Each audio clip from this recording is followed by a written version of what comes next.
لیکن اب دیکھیے یہ قرآن مجید کے توازن کی بات ہے. حقیقت، ریئلزم، ایک طرف آئیڈیلزم ہے، ایک طرف ریئلزم ہے. آئیڈیلزم تو میں نے بیان کر دیا، اب ریئلزم کیا ہے؟ ریئلزم میں یہ بھی ہے کہ والدین جب زیادہ بوڑھے ہو جاتے ہیں تو وہ گویا کہ بچے بن جاتے ہیں، ضدیں کرتے ہیں. فرض کیجئے کسی ایک بچے پر ان کی زیادہ شفقت ہے، چاہتے ساری جائیداد اسی کے نام کر دیں، حالانکہ یہ بہت بڑا گناہ کا کام ہے. اختیار تو ہے لیکن یہ کہ دوسرے وارثوں کو محروم کر دینا بہت گناہ کا کام ہے. اللہ تعالیٰ کے یہاں اس پر بڑی سخت پکڑ ہو جائے. پھر یہ کہ بچوں پر دباؤ ڈالنا کہ یہ کام ضرور کرو. اب آپ کو معلوم ہے کہ یہ کام درست نہیں ہے، صحیح نہیں ہے. لیکن جیسے کہ میں نے ایک مفصل تقریر کی تھی اور تازہ میثاق میں وہ شائع ہو گئی ہے، وَمَن نُعَمِّرْهُ نُنَكِّسُ فِي الْخَلْقِ. سورہ یاسین کی یہ بڑی اہم آیت ہے جس کو ہم زیادہ عمر دے دیتے ہیں، معمر کر دیتے ہیں.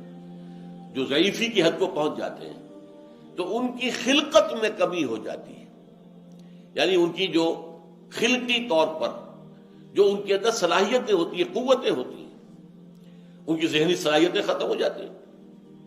ایک تو خاص عمر وہ ہے جسے ارذل العمر کہا گیا ہے، لِكَيْ لَا يَعْلَمَ مِن بَعْدِ عِلْمٍ شَيْئًا. یادداشت میں تو کمی ہونی شروع ہو ہی جاتی ہے، سبھی کی کمی ہوتی ہے. لیکن ایک مرض آج کل آپ کو معلوم ہے کہ الزائمرز ڈیزیز اور ڈیمنشیا، یہ دو ایسی ڈیزیز ہیں کہ بالکل انسان کا حافظہ ختم. اب ریگن ابھی تک زندہ ہے لیکن پڑا ہوا ہے، جیسے کہ جس کو آج کل کہا جاتا ہے کہ وہ ہیومن ویجیٹیبل ہے.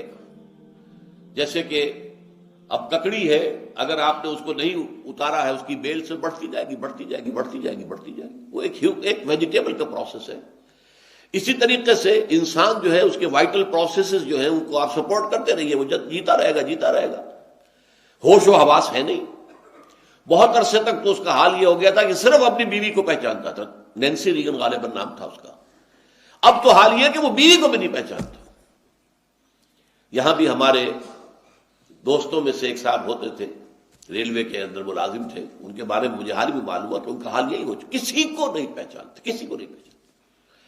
تو بڑھاپا جب آتا ہے تو ایک تو یہ کہ بچوں کی سی عادتیں جو ہیں ان میں پروان چڑھ جاتی ہیں. اب آپ کو معلوم ہے کہ ان کو ڈائبٹیز ہے، میٹھی چیز کھانا ان کے لیے زہر ہے، وہ ضد کر رہے ہیں میں نے کھانی ہے. کیا کریں گے آپ؟ کسی وقت ہوتا ہے کہ آپ سختی سے بھی روکتے ہیں، ان کی بھلائی کے لیے روک رہے ہیں. اب وہ کسی ایسی بات کی ضد کر کے بیٹھ گئے کہ جو آپ کے خیال میں درست نہیں ہے، مناسب نہیں ہے، تو آپ کو ان کی حکم عدولی کرنی پڑے گی.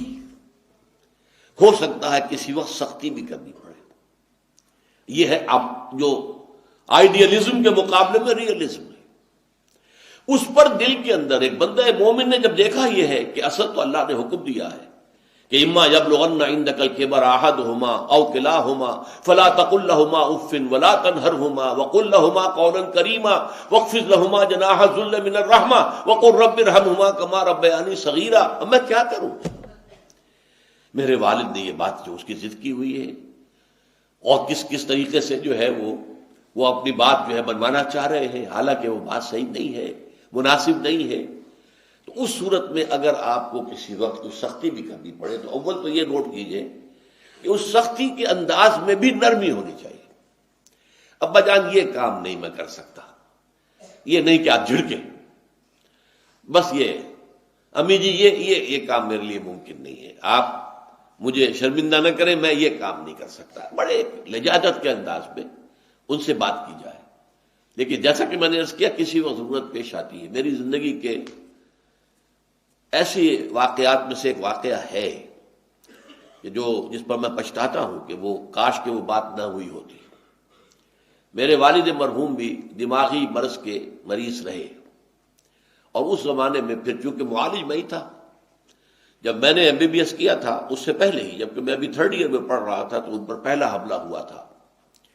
اور اس کے بعد وہ یوں سمجھئے کہ پھر تقریباً 15 سال اور میں ہی ان کا دیکھ بھال کرنے والا. اور اسی لیے میں پھر چلا گیا تھا ساہیوال خاص طور پر کہ اب میں کہیں اور جاؤں، کسی اور جگہ پریکٹس کروں اور میرے والد جو ہیں وہ اس طریقے سے بیماری کے اندر مبتلا ہے، وہ کہیں ڈاکٹروں کے جو کلینکس ہیں ان پر جا کر دھکے کھائیں، تو میں انہی کے پاس رہا، اور اس میں مجھے بعض اوقات سختی کرنی پڑی۔ ایک دفعہ سختی جو ہے جسمانی سختی کرنی پڑی مجھے، اس کے بعد میں روتا رہا، لیکن یہ کہ وہ چونکہ انہیں اس وقت ہوش ہی نہیں تھا وہ کیا کہہ رہے ہیں، انہوں نے جو بات کہی تھی وہ ایسی تھی کہ اس پر میں ضبط نہیں کر سکا۔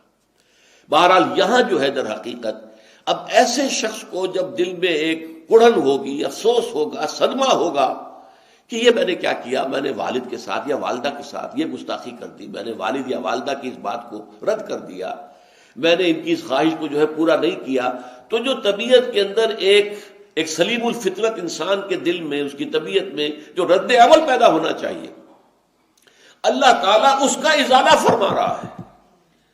ربکم اعلم بما فی نفوسکم، دیکھو اگر ایسی کوئی صورتحال پیش آ جائے تو تمہارا رب خوب جانتا ہے جو کچھ کہ تمہارے دلوں میں ہے۔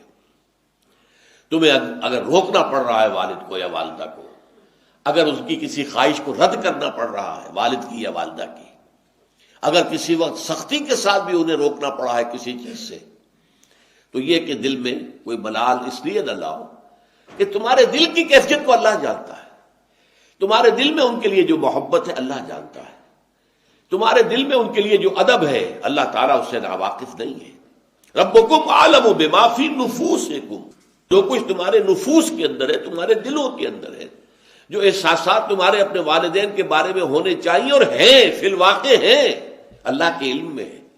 لہذا اگر تمہیں کسی وقت ان کے ساتھ کوئی سختی بھی کرنی پڑی ہے، ان کے اس بڑھاپے کی کم سمجھی کی وجہ سے، اس لیے کہ اس کے بعد کیا ہوتا ہے لِكَيْ لَا يَعْلَمَ مِن بَعْدِ عِلْمٍ شَيْئًا وَمَن نُعَمِّرْهُ نُنَكِّسُهُ فِي الْخَلْقِ، ان کے فہم میں سمجھ میں کمی ہو جاتی ہے، جو سینس آف پروپورشن ہوتا ہے وہ ختم ہو جاتا ہے، نسبت و تناسب کا احساس اور ادراک ختم ہو جاتا ہے۔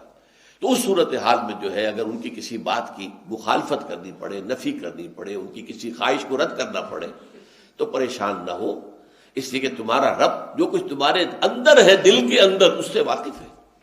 اگر تمہارے دل میں ان کے لیے محبت ہے، ان کے لیے شفقت ہے، ان کے لیے خیر خواہی ہے، تم ان کے لیے ان کی خدمت کرنا چاہتے ہو، دلجوئی کرنا چاہتے ہو، لیکن حالات کے جبر نے کہیں کسی معاملے کے اندر تمہیں ایک مختلف طرز عمل اختیار کرنے پر مجبور کر دیا ہے، تو اس کے اوپر پریشان ہونے کی ضرورت نہیں ہے۔ انما الاعمال بالنیات،